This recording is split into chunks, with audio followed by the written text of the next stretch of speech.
Alors ça va en tout cas peser sur la préparation du match de Coupe de France entre Grande-Synthe et Marquette. Je vous propose tout de suite de voir le résumé de cette rencontre qui pouvait amener l'OGS et Marquette en 32e de finale de la Coupe de France. À cause du contexte tendu qui a précédé la rencontre et pour éviter que les à côté prennent le dessus sur la fête que constitue un 8e tour de la Coupe de France, les dirigeants de Grande-Synthe et de Marquette ont été conviés vendredi après-midi à une réunion de sécurité au club house de l'OGS. Après avoir discuté et débattu, il a été décidé de séparer les deux publics, ce que les présidents des clubs concernés, sûrs de la sportivité de leur camp, regrettaient. Samedi vers 19h à l'ouverture des portes, les stadiers avaient donc pour mission de diriger les supporters vers leur emplacement respectif, mais évidemment, aucun problème n'a été à déplorer.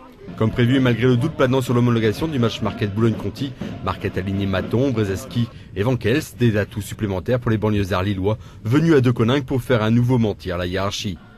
Mais d'entrée Grande-Synthe, tout de blanc vêtu, impose son rythme et quadrille parfaitement le terrain.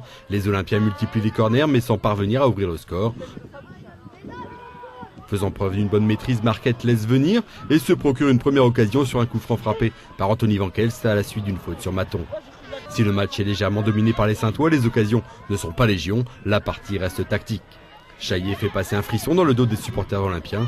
De son côté, Kogalan allume une mèche, mais à la pause, les deux équipes rejoignent les vestiaires sur un score nul et vierge. À la reprise, l'OGS se montre plus offensif, la menace se précise sur le but de Borda, mais sous l'impulsion de Maton en contre, la défense maritime doit rester vigilante. Le match s'intensifie et Bruno Demelnard, à la réception d'un centre de Kogalan, loupe le cadre. La récompense arrive à la 72e minute sur une action rondement menée par les joueurs olympiens. Florian François bute sur Borda, Saïd Abache tente alors un joli lob qui s'écrase sur la transversale et Soso qui a bien suivi claque le ballon dans le but. Une joie que l'attaquant maritime partage avec le public.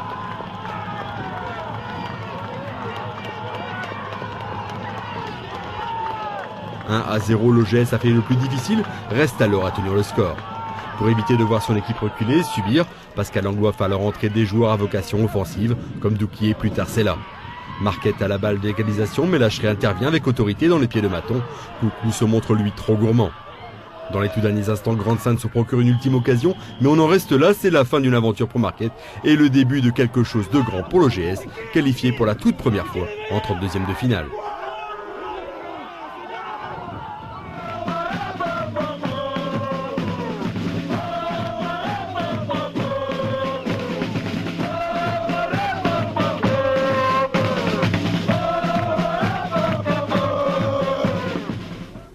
Voilà, la joie dans les vestiaires, on écoute tout de suite les réactions des acteurs. C'est le premier pour moi, donc j'espère que ce ne sera pas le dernier. Maintenant de passer c'est bien, mais je suis essoufflé. Mais un 32e c'est bien aussi, si on peut passer au 32e et aller encore plus loin, on n'a pas envie de s'arrêter. Comme tu dis, des moments comme ça, il n'y en a pas beaucoup, il faut que ça dure le plus longtemps possible.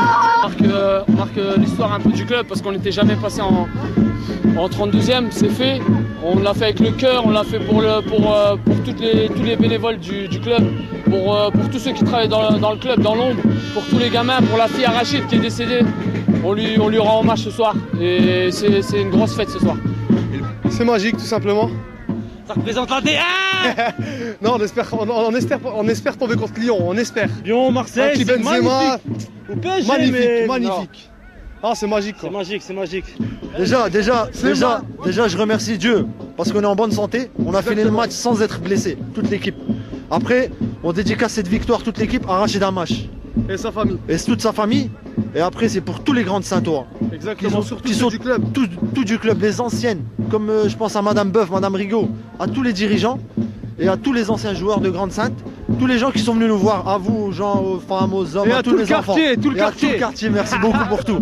Et j'espère qu'on va tomber une bonne équipe là, la Ligue 1. Une Ligue 1, on s'en fout, on va jouer tout pour. Merci.